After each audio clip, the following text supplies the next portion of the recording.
안녕하세요. 귀로 여는 세상, 영심이의 책방 가족 여러분, 환영합니다. 오늘의 작품은 문순태 작가의 타오르는 강, 함께 감상하시겠습니다.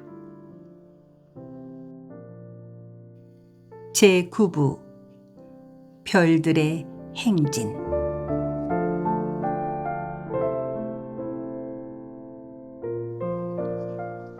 통학열차 출발이 가까워지자 광주역 대합실은 발 디딜 틈도 없을 만큼 통학생들로 가득 넘쳤다.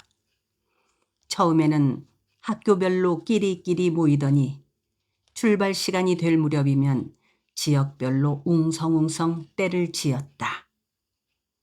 송정리, 나주를 거쳐 목포 쪽으로 가는 노선의 통학생만도 300명이 넘었다. 송정리를 지나 임고, 장성, 이밤, 정읍까지의 노선에 비해 몇 배나 더 많았다. 목포 노선 통학생들 중에서 일본인 학생이 100여 명이나 되었다. 1929년 당시 광주의 인구가 3만 명 정도였으니 전체 인구에 비해 통학생이 차지하는 비중이 큰 셈이다. 목포 쪽 노선에 통학생이 많은 것은 이 지역이 나주 평야를 낀 영산강 유역의 곡창지대라서 일찍부터 일본인들이 진출해 있었기 때문이다. 특히 이 지역에는 목포가 개항한 이후 토지 수탈을 위한 동양 척식회사 이민자들이 많았다.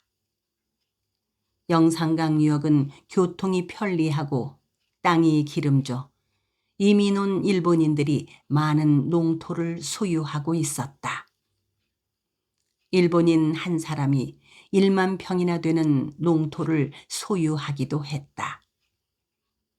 이들 일본인 이주 농민들은 거의가 통학열차를 이용하여 자녀들을 광주에 있는 학교에 보냈다.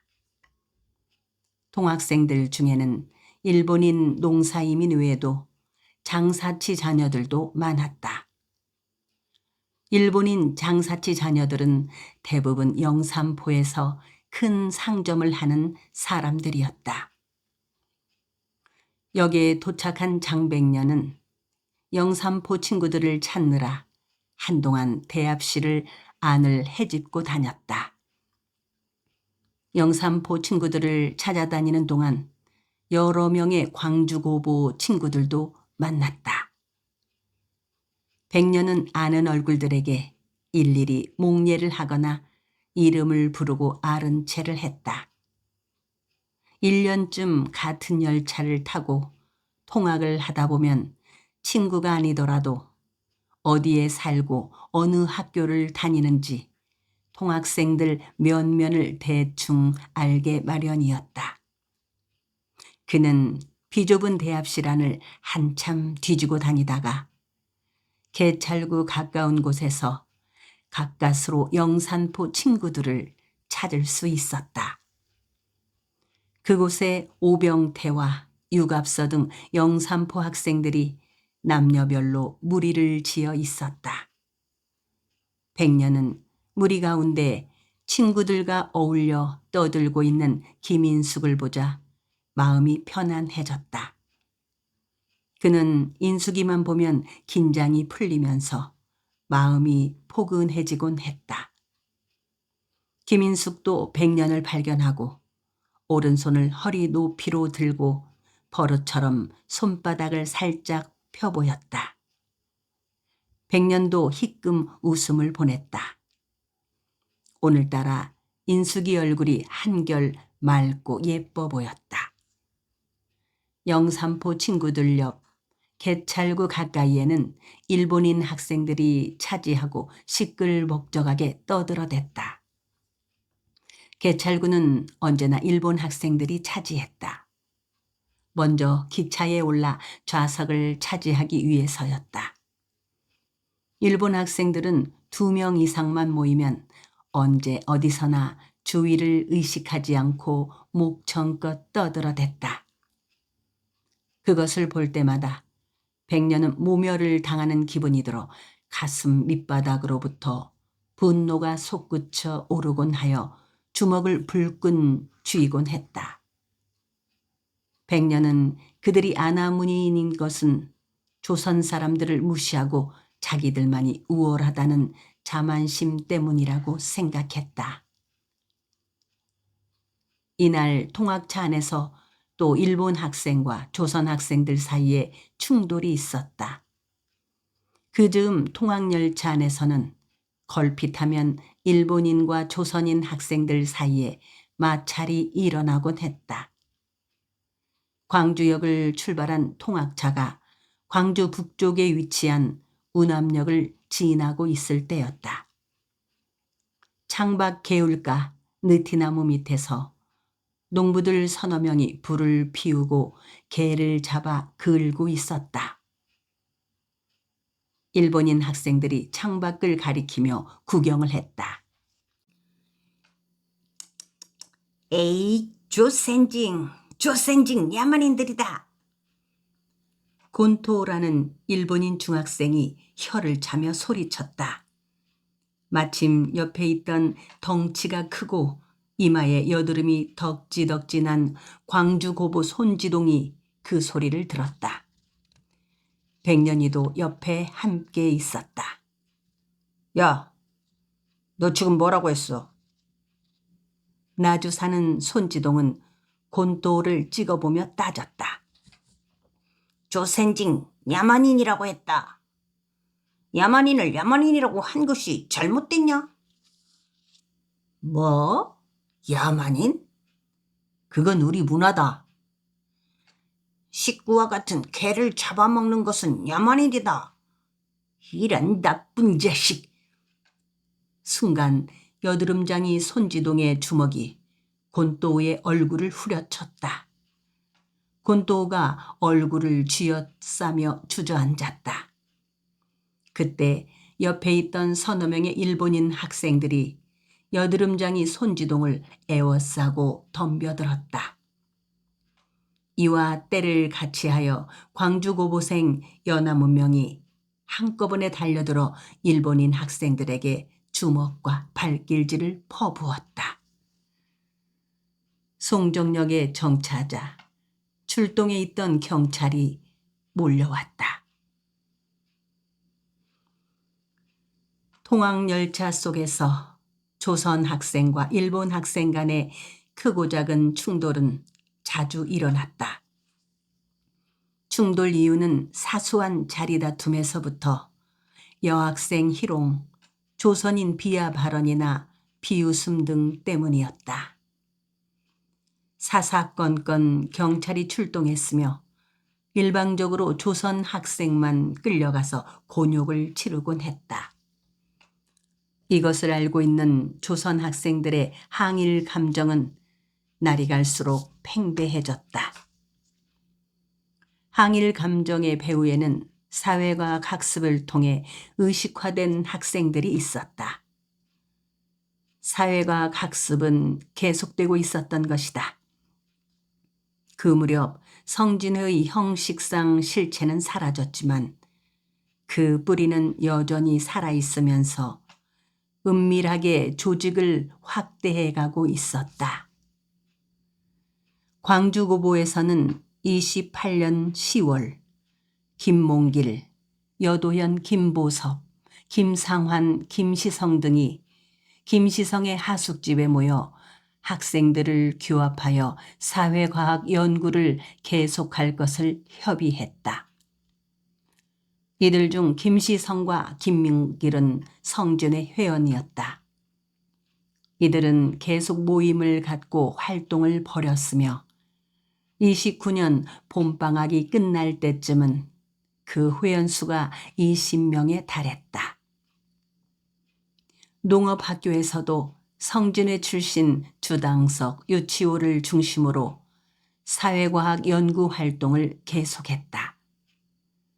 1년 전 동맹휴학 때 2개 반으로 시작했던 것이 지금은 조길용, 정욱, 권수동, 김남철, 이영범, 김순복 등이 세 개 반으로 나누어 활동을 계속해 그 수가 20명에 달했다.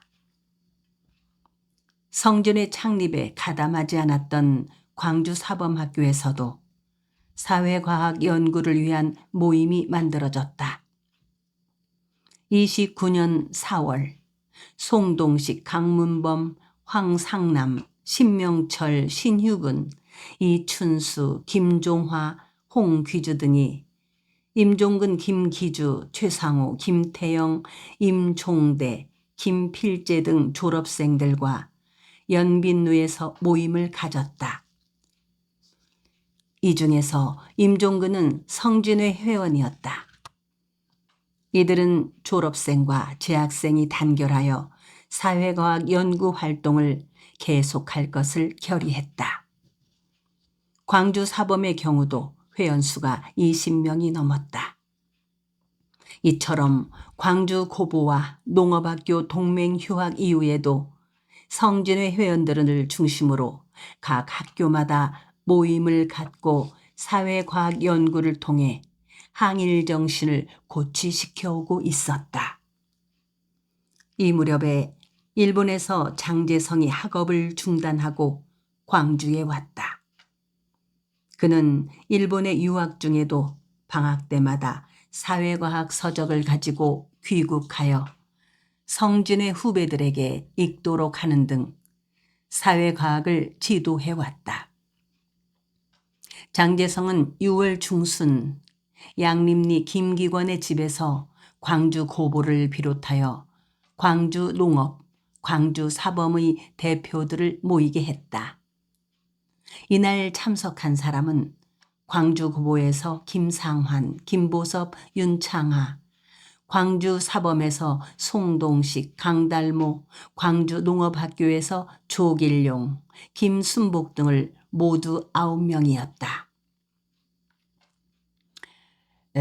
오늘 여러분들을 여기에 모이게 한 것은 그동안 분산되어 사회과학 연구에 매진해온 학도들의 세력을 하나로 규합해야 조직하기 위한 것입니다. 지금 식민지 지배의 모순이 날로 심화되고 있는 상황에서 나라 안에서는 민족 해방 투쟁이 전진적으로 고양되어 가고 있습니다. 지난 1월부터 원산에서는 4개월 동안이나 노동자들이 파업 투쟁을 전개하여 국내외적으로 큰 주목을 끌었습니다. 일본인 감독이 조선인 노동자를 구타한 사건을 계기로 원산 노동조합회 산하 24개의 노동조합의 조합원 3천여 명이 총 파업을 단행한 것입니다. 일찍이 이렇듯 장기간에 걸쳐 대규모 집단 파업을 한 적이 없었습니다. 이 투쟁은 소련, 프랑스, 일본 노동자들의 지지와 성원을 뜨겁게 받았습니다. 이제는 노동계에서도 이와 같이 일제 탄압에 항거할 만큼 자주적 역량을 키운 것입니다. 따라서 우리 청년 학도들도 언젠가는 조국의 독립을 쟁취하기 위해 역량을 쌓아가야 할 것입니다. 필연적으로 조직적인 투쟁을 전개해야 하기 전에 정신무장부터 튼실하게 하기 위해서 독서 및 토론 등 사회과학 연구 활동을 강화하지 않으면 안 될 것입니다. 그래서 오늘 이 자리에서 각 학교별로 활동하고 있는 모임을 연계, 규합 및 관장하는 중심 세력이 될 비밀 결사를 조직할 생각이니 여러분들의 의견을 기탄 없이 말해주시기 바랍니다. 장제성이 학생들에게 연설조로 말했다. 학생들은 긴장된 얼굴로 장제성의 말을 심도 있게 받아들였다. 여기 모인 학도들은 그동안 여러 차례 만나서 충분히 의견을 교감하였기 때문에 모두 장 선배님의 취지에 찬동하리라고 믿습니다. 다른 이야기는 생략하기로 하고 비밀 결사를 위해 회의를 진행했으면 합니다. 먼저 조직의 명칭부터 정하고 나서 임원 선출을 하는 것이 좋겠습니다. 장 선배님께서 생각하고 있는 조직의 명칭에 대해 이야기해 주십시오. 광주고보 김기권의 말이다. 조직의 명칭은 독서회로 하는 것이 어떻습니까? 그러니까 각 학교에 독서회를 만들고 오늘 이 자리에서는 독서회 중앙회를 창립하자는 것입니다. 장재성이 말하고 나서 주위의 반응을 살폈다. 좋습니다. 단순하면서도 순수하고 학생들이 책을 읽기 위해 독서회를 만든다는데 누가 색안경을 끼고 보겠습니까? 광주고보 김보섭이 적극 찬성하자 모두들 박수로 동의를 표시했다. 자, 그러면 앞으로 조직을 이끌어갈 책임자를 선출합시다. 대표는 당연히 장 선배님이 맡으셔야 하지 않습니까? 여러분 어떻습니까? 좋습니다. 장재성의 말 끝에 강달모와 김순복이 제안했고 모두들 찬성했다. 이렇게 해서 장재성은 독서회 중앙회의 책임 비서를 맡게 되었다. 조사선전부위원회는 김상환과 김보섭, 조직교양부위원은 송동식과 김순복이 선출되었다. 이 밖에 출판부위원회 조길용, 재정부위원회 강달모와 윤창아가 담당하기로 했다. 조사선전부는 회원 모집과 선전 및 보급을, 조직교양부는 그룹의 편성과 사회과학 연구 방법의 지도를, 출판부는 각종 인쇄물의 인쇄와 반포를, 그리고 재정부는 회비 징수와 회계 사무를 담당하기로 했다. 이날 회의에서는 주일에 모임을 갖고 사회과학연구는 물론 그때그때 당면 문제를 협의 결정하기로 했다. 특히 중앙회는 시급히 각 학교별로 비밀 결사 독서회를 조직하는 것을 원칙으로 하되 당분간은 학교 회원들에게 중앙회의 존재를 비밀로 할 것 등을 결의했다. 각 학교 독서회는 중앙회의 설립 목적과 동일해야 하며 중앙회의와 각 학교별 조직의 연락을 통일하기로 했다. 그러면 이 자리에 모인 회원 여러분들이 소속된 학교에서 비밀 결사 조직이 어느 정도 진행되고 있는지 말씀해 보십시오. 책임비서가 된 장재성이 진지하게 말했다. 먼저 광주고보의 경우를 이야기하겠습니다. 우리 학교에서는 6월 하순에 조직할 것을 목표로 회원 확보에 주력하고 있습니다. 현재 회원은 20명입니다만 창립일까지는 보다 많은 회원들을 확보할 자신이 있습니다. 우리 학교 독서회 창립일에는 책임비서께서도 꼭 참석해 주시기 바랍니다. 재정부 위원으로 선출된 윤창아가 말했다. 창립일까지는 모든 것을 비밀리에 진행하시기 바랍니다. 창립 장소는 결정했습니까? 비밀을 유지하기 위해서 가급적이면 시내보다는 교외에서 가질 예정입니다. 장재성의 말에 조직의 핵심 멤버인 김상환이 설명했다. 농업학교에서 말씀드리겠습니다. 우리 학교 역시 6월 중에 조직을 완료할 계획입니다. 우리는 회원을 4개 그룹으로 나누어 그룹별로 소모임을 갖고 사회과학 연구를 할 생각입니다. 그리고 창립하는 날에는 노래도 배우고 시위하는 연습도 할 계획입니다. 모든 준비가 끝나 날짜와 장소만 결정하면 됩니다. 처음부터 광주농업학교 독서회 조직에 온몸으로 뛰고 있는 조길용이 자신감 넘치는 목소리로 말했다. 우리 사범학교는 조직이 한 7월쯤에나 가능할 것 같습니다. 예상보다 약간 늦어지게 된 것은 보다 많은 회원수를 확보하기 위해서입니다. 조직은 4개 그룹으로 나눌 것이며 조직을 원활하게 운영하기 위해 회비를 거출할 것입니다. 우리도 비밀 유지 차원에서 가급적이면 산이나 들에서 창립할 계획입니다. 송동식이 말했다. 새 학교에서는 차질 없이 진행이 잘 되고 있네요.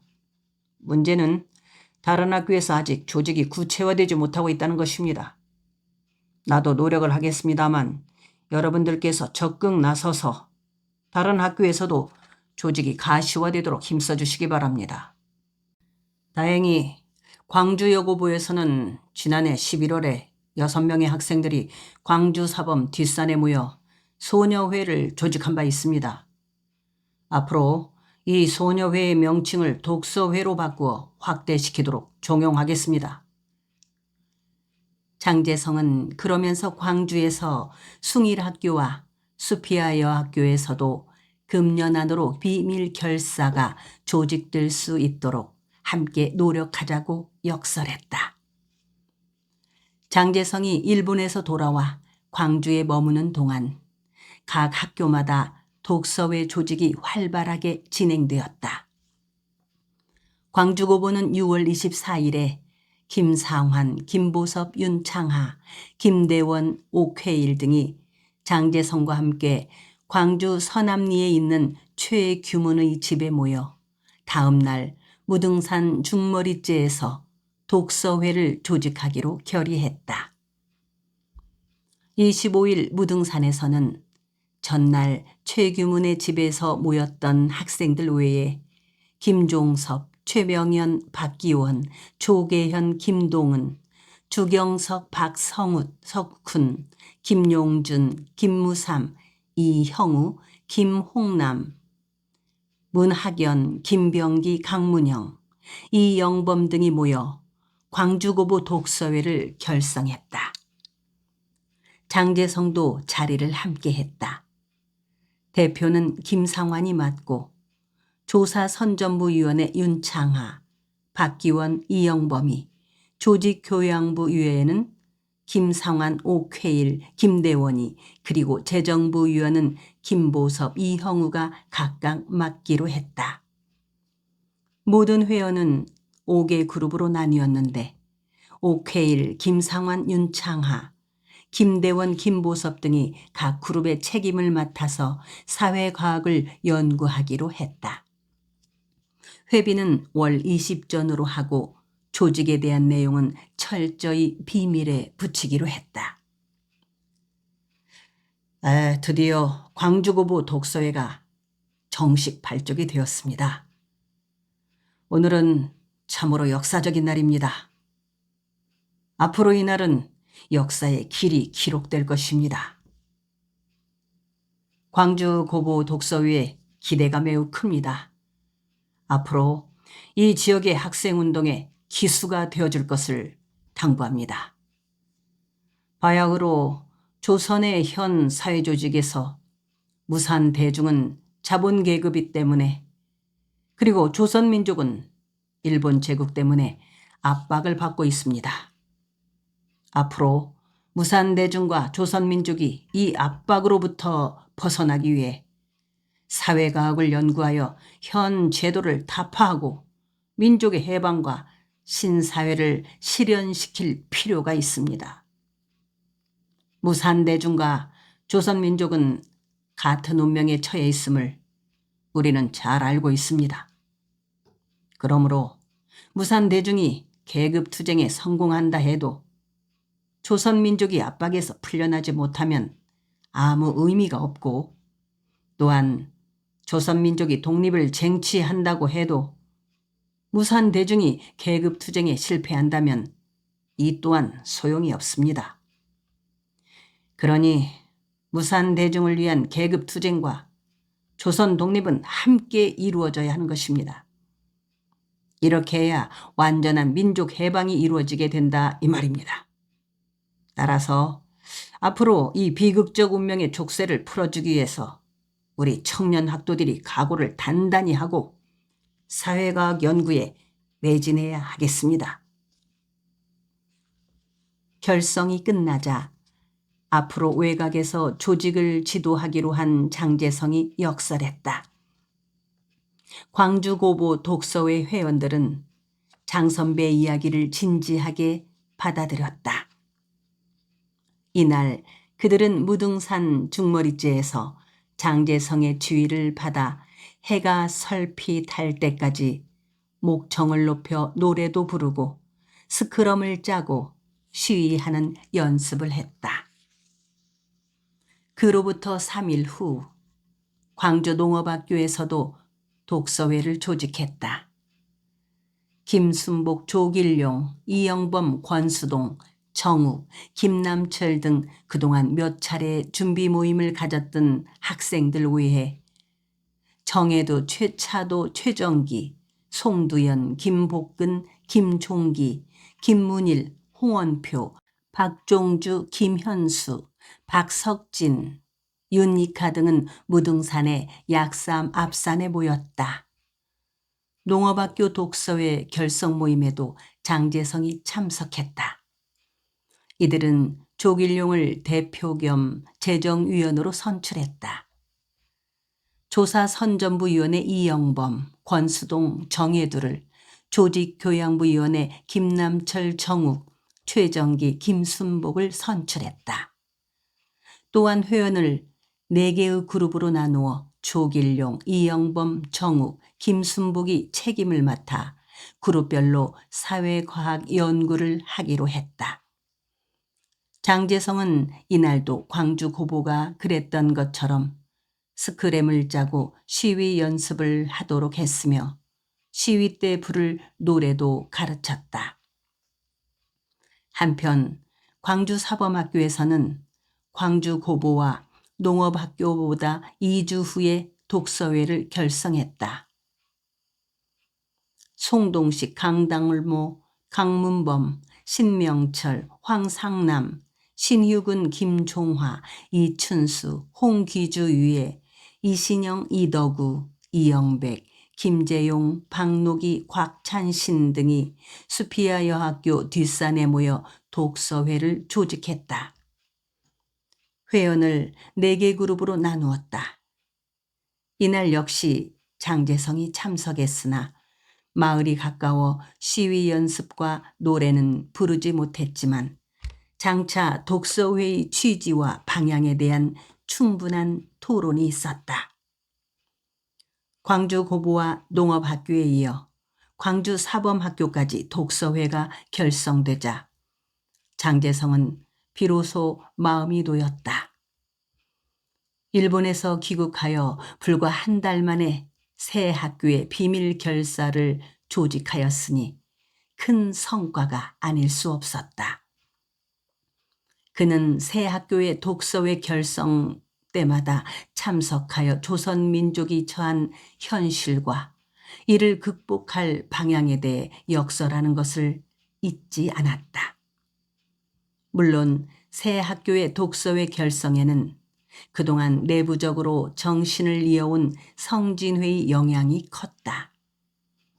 그동안 썩지 않고 있었던 성진회의 뿌리가 마침내 새싹을 틔우게 된 것이다. 장제성은 광주 사범 독서회가 조직된 다음 날 저녁을 먹고 나서 누이 동생 장매성을 데리고 집을 나섰다. 누이와 둘이 할 이야기가 있어서다. 막상 누이를 데리고 집을 나섰으나 이야기할 만한 장소가 별로 없었다. 그렇다고 아직 여학생인 누이를 데리고 기싸된 다방에 갈 수는 없었다. 장제성은 하는 수 없이 흥악관 부근에 있는 다루마야 오뚜기로 갔다. 다루마야에서는 앙꽃빵과 단팥죽, 우동을 팔고 있어 학생들이 자주 드나들었다. 금방 저녁밥을 묵었는데 여기는 왜? 장매성은 잠시 전 집에서 배불리 저녁을 먹고 나왔기 때문에 다소 의아해하였다. 더욱이 장매성은 전에 없이 오빠가 빵집까지 데려오자 무슨 일인가 싶어 매우 궁금했다. 지금까지 이런 일이 없었기 때문이다.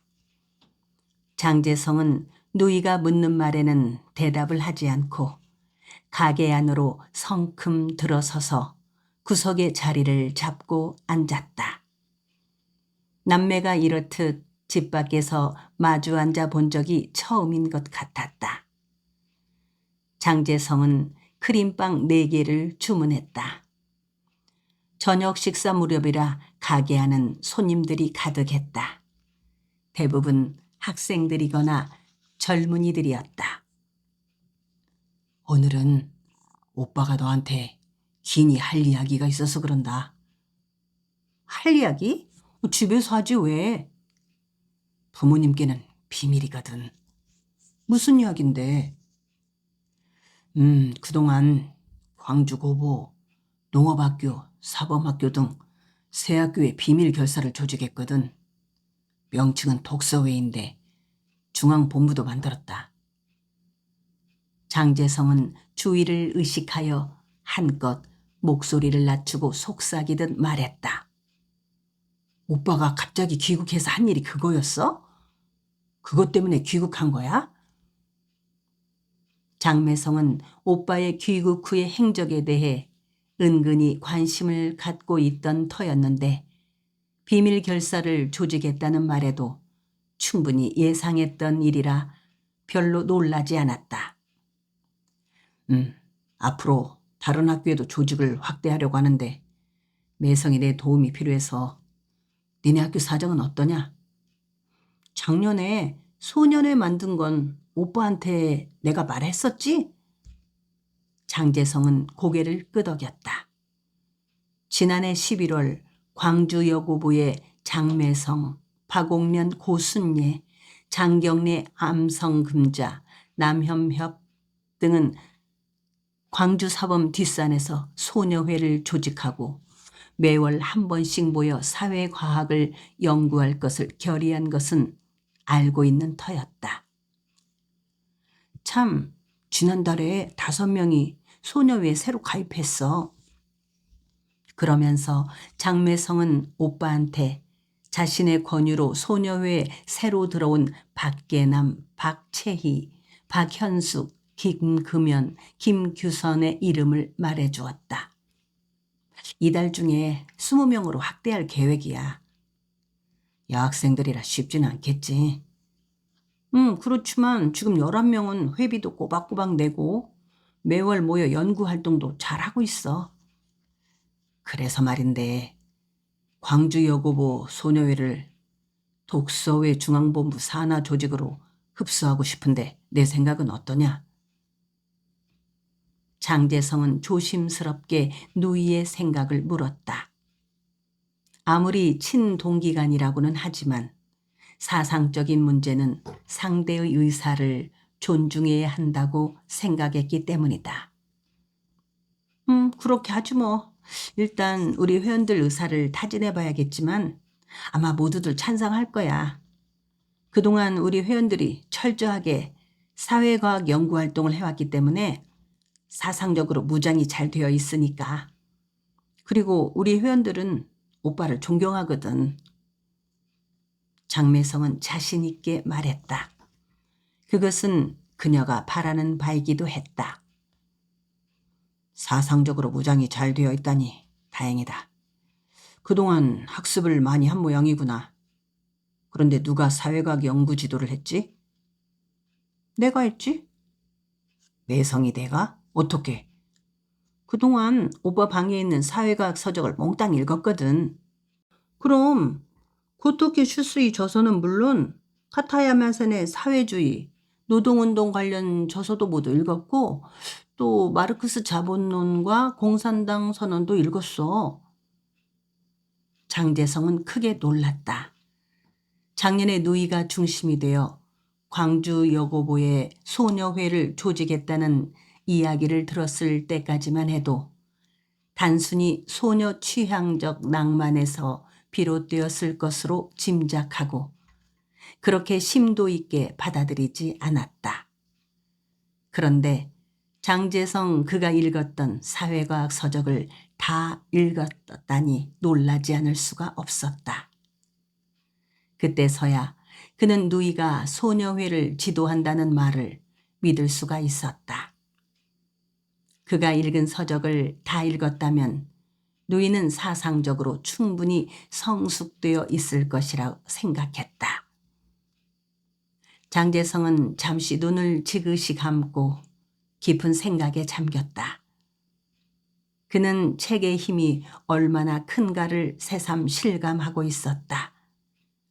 김철수 선생이 읽은 책을 양만석 선생이 도서관에서 읽고 영향을 받아 신사회 건설의 역사적 당위성을 깨달았다고 했던 것처럼 장제성 자신 또한 양만석 선생한테서 그 책들을 빌려 읽고 새로운 이상세계에 눈을 뜨게 되었지 않았는가.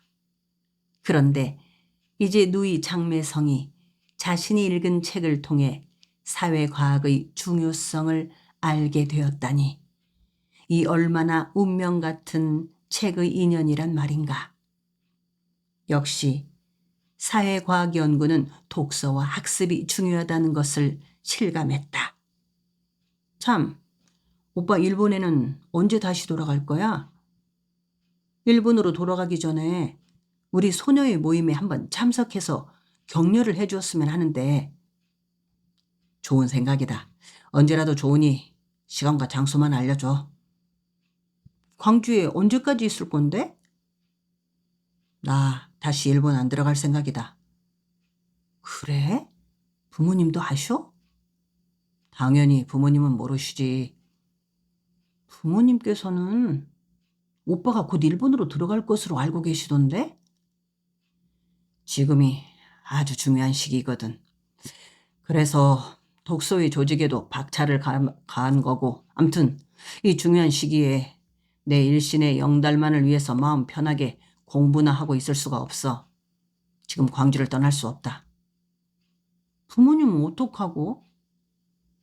매성의 무릎에 장제성은 한동안 대답을 못하고 미적거렸다. 그는 일본으로 돌아가 학업을 계속할 것인지 아니면 고향에 남아서 신사회 건설 투쟁에 매진할 것인지 결정을 내리지 못하고 고민해 왔다.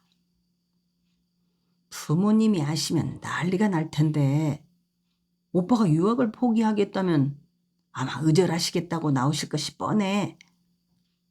나도 그것 때문에 고민이 많다. 그렇다고 이 시점에서 손을 떼고 떠날 수도 없다. 너도 잘 알겠지만 이경채 사건 이후로 노예적 교육 철폐를 내세워 동맹휴학까지 확장시켰지 않았느냐.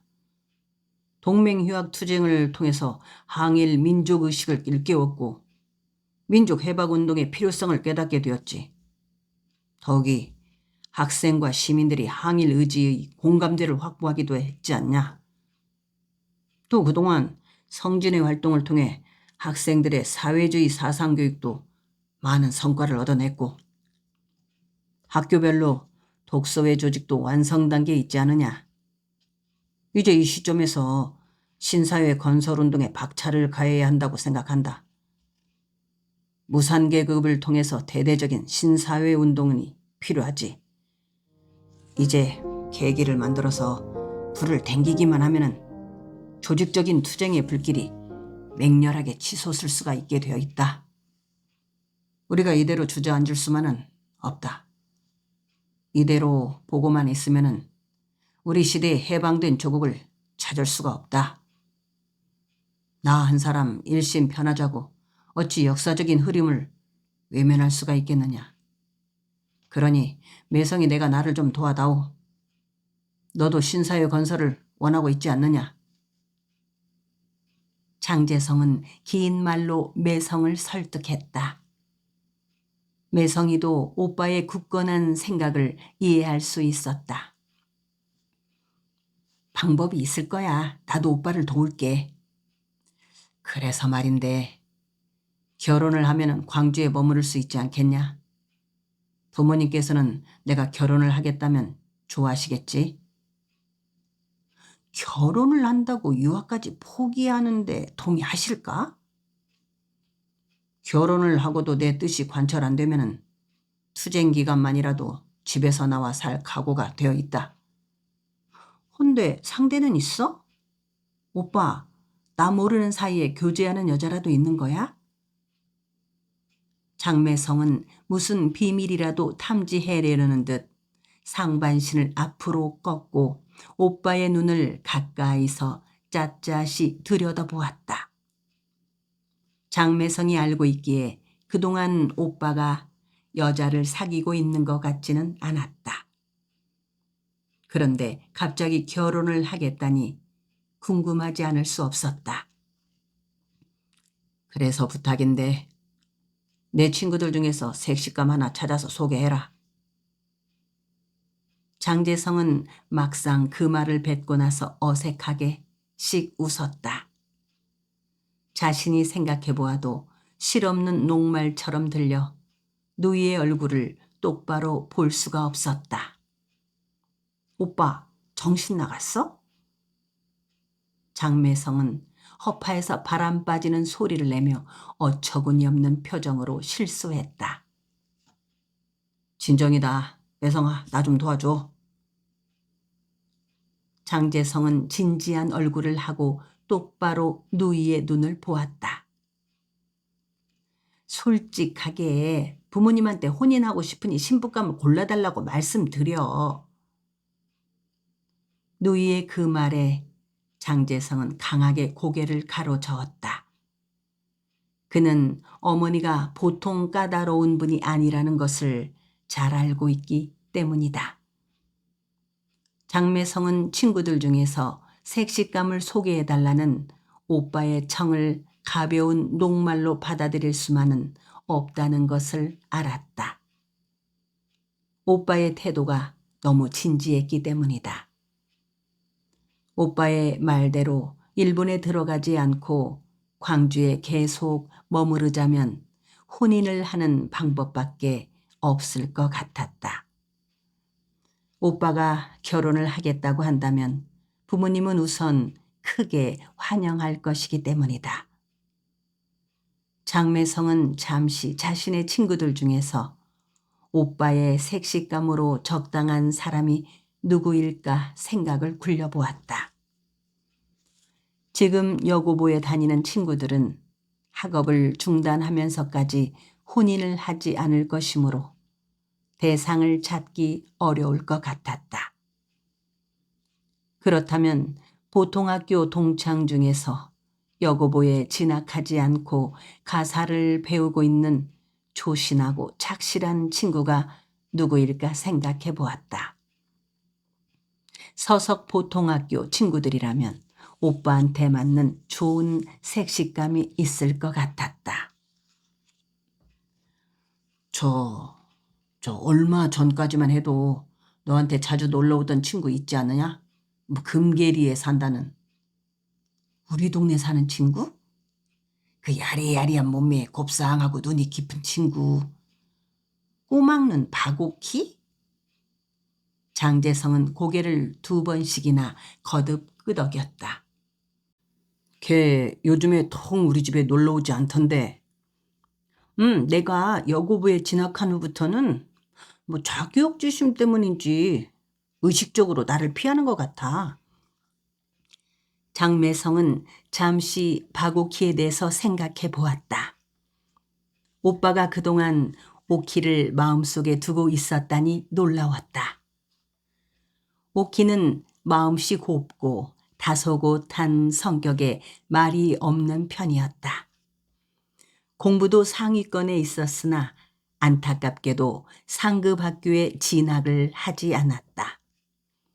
유학자인 할아버지가 여자가 신학문을 하게 되면 남편을 존중할 줄 모른다면서 한사코 반대했기 때문이라고 했다. 오키라는 그애 너하고 동갑이면은 지금 17살인데 시집 갔을지도 모르겠구나. 글쎄, 하지만 시집 갔다는 소식은 아직 못 들었는데. 당장 한번 만나볼래? 그러고 나서 나한테 소개시켜주면 좋겠구나. 아니, 언제 부모님 계실 때 우리 집에 한번 데리고 와라. 그렇게 해줄 수 있지? 장재성은 매달리듯 다급한 목소리로 말했다. 매성은 오키를 만나고 집에 데려오는 일은 어렵지 않을 것 같았다. 다만 오키 할아버지 때문에 당사자끼리 교제를 한 연후에 혼인을 하기는 어려울 듯 싶고 오빠와 부모님 마음에만 든다면 정식으로 부모님이 매파를 넣어 청혼을 하는 편이 좋을 것 같았다. 좀 서둘렀으면 좋겠다. 곧 여름방학이 끝나는데 방학 안에 혼담을 매듭지어야겠다. 우선 내일이라도 오키부터 만나볼 테니 걱정 마. 이렇게 하여 장재성은 누이로부터 확약을 받아냈다. 그는 누이를 먼저 집에 보낸 다음 광주천 건너 양림리에 있는 김기권의 집으로 향했다. 김기권을 만나 소비조합 설립에 대한 이야기를 하기 위해서다.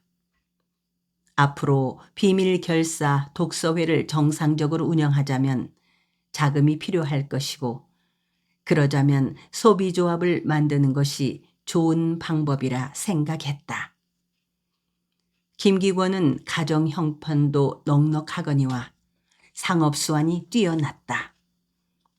양만석 선생이 추진한 청년학원 고학생 공제회도 김기권이 참여하여 본 궤도에 올려놓았다는 것을 장재성은 잘 알고 있는 터였다. 무엇보다 김기권은 그동안 사회과학 연구 활동에도 열심이었으며 신의가 두터운 후배였다. 독서회 중앙본부를 결성할 때 장소를 김기권의 집으로 선택한 것도 그를 그만큼 믿고 있었기 때문이었다. 마침 김기권은 집에 있었다. 그는 뜻밖의 집으로 찾아온 장재성을 보자 놀라면서도 반갑게 맞았다. 잠시 후 두 사람은 광주천으로 나와 버드나무 밑 둑에 앉았다. 강바람이 시원했다. 아직 초저녁이라 간간히 행인들이 지나고 있었다. 장재성은 김기권에게 앞으로 독서회를 운영하기 위해서는 재정이 필요하다는 것과 그 문제를 해결하기 위해 소비조합을 설립하는 것이 어떻겠느냐고 조심스럽게 의견을 타진했다. 이 문제라면 양 선생님을 한번 만나보면 어떨까요? 출자금 도움도 받을 겸. 김기권의 제안에 장재성은 선뜻 대답을 하지 않고 한참 동안 생각을 했다. 선배님, 왜 그래요? 아니야, 요즘 양 선생이 전 같지가 않아서 적극적이고 투쟁적이지 못한 것 같아서. 생각이 깊은 분이라서 그럴 거야. 그래도 양 선생님을 만나면 출자금 후원자 도움을 받을 수가 있지 않겠어요? 그래, 그렇게 하자. 두 사람은 다음 날 저녁 금성관으로 양만석을 찾아갔다. 양만석은 밤이 늦어서야 돌아왔다. 장재성이 양만석에게 소비조합 설립 취지를 설명했다. 앞으로 독서회를 운영하고 신사회 건설 운동을 펼치자면은 자금이 필요할 것 같아서요. 김기권이 양만석의 눈치를 살피며 조심스럽게 입을 열었다. 조합을 설립하자면은 가장 중요한 것이 출자금인데 구체적인 계획이 있는 건가? 양만석이 두 사람을 보며 물었다. 아직은. 조합만으로 재정이 충당되겠어요? 김기권은 조합 설립과 함께 수익 사업을 하는 것이 어떻겠느냐고 했다. 수익 사업이라니 우리 처지에 무엇을 할 수 있겠는가? 장제성은 김기권의 말에 귀가 솔깃했지만 그것은 현실적으로 어려운 문제가 아닐 수 없었다. 소비조합 설립 하나만으로도 벅찼다. 저 앞으로 독서회 운영 자금도 있어야 하고 또 은밀하게 모이자면은 비밀 장소도 필요하다고 생각합니다. 그러자면은 소비조합만으로는 어렵지요. 그래서 말인데 내 생각으로는 소비조합 옆에 문방구 같은 것을 열었으면 합니다. 문방구라. 하긴 문방구라면 큰 자본 없이도 가능하겠구만. 양만석이 고개를 끄덕였다. 어차피 소비조합을 설립하자면 공간이 필요할 텐데 문방구를 함께 열면 되지 않겠어요? 당장 적당한 집을 찾아봅시다. 그래도 소비조합 설립 자금에다가 문방구까지 열자면 못해도 1,000원 이상이 필요할 텐데 그 자금을 어떻게 조달하면 좋겠는가? 자금 걱정은 차차 합시다. 내가 한 500원 정도 출자하겠습니다. 직원이 자네가 500원이나? 그렇다면 나도 500원은 출자할 수 있네. 양만석의 말에 장제성의 얼굴이 활짝 피어났다. 기실 그가 걱정한 것은 소비조합 설립 출자금이었던 것이다. 소비조합을 설립하자면 최소한 2,000원 이상 필요할 것 같았기 때문이다. 그런데 양 선생과 김기권이 500원씩을 내놓겠다니 한시름 놓게 된 것이 아닌가. 하기야 김기권에게는 그만한 능력이 있었다. 남다른 사업 수완을 갖고 있는 그는 부모 도움을 받지 않고도 그 자신이 여축해 놓은 돈이 꽤 있었다. 그는 학교를 졸업하면 장사를 해서 돈을 벌겠다는 말을 입버릇처럼 해왔다. 나머지 자금은 독서회 회원들로부터 십시일반으로 걷고 또 능력이 있는 회원들한테 출자금을 모은다면은 그리 어렵지만은 않을 것 같은데요. 김기권은 다른 것은 몰라도 자금을 모으는 데는 자신이 있다고 말했다. 그는 다음 날부터 각 학교 독서회 대표들을 만나 소비조합 설립의 취지를 설명하고 자금을 모으도록 하겠다고 약속했다. 그로부터 사흘 후에 김기권이 장제성을 찾아왔다. 김기권은 소비조합과 문방구를 열 만한 집을 찾아냈다고 했다. 김기권이 안내한 집은 본정에서 가까운 대로변에 허름하기는 해도 아담한 2층 판잣집이었다. 1층에 소비조합을 내고 2층에 문방구점을 내면 좋을 것 같은데요. 김기권이 집을 구경시켜주고 나서 말했다. 집은 장제성의 마음에 들었다. 밖에서 보기보다는 깨끗했고 공간도 그만하면 널찍했다. 주변에 아직 점포들이 들어차 있지 않고 공터가 많아 한갓지고 가격도 저렴했다. 저 옆집도 비어있는데 너무 낡아서. 김기권이 전봇대가 앞을 가리고 있는 2층 집을 턱끝으로 가리키며 건성으로 말했다. 2층 유리 창틀이 청색 페인트를 칠했는데 오래되어 하늘색으로 빛이 바래 보였다. 값은 더 싸겠구만. 약간 별 차이는 없어요. 한번 구경해 보시겠어요? 장제성은 김기권과 함께 청색 유리창 집을 구경했다. 오랫동안 비워둔 탓인지 집안이 너무 지저분했지만 깨끗이 정리를 하면 꽤 쓸모가 있을 것 같았다. 내가 이 집을 얻겠네. 선배님이 이 집을요? 먼저 본 집은 소비조합과 문방구점으로 쓰고 이 집은 2층은 독서의 비밀 장소로 쓰고 싶네. 그리고 아래층은 뭐 하시게요? 나도 이제 먹고 살아야 할 것이 아닌가. 결혼을 하게 되면은 아래층을 이용해서 먹고 살 궁리를 좀 해봐야겠네. 뭐 언제까지 부모님 신세를 지고 살 수는 없으니까. 결혼하시게요?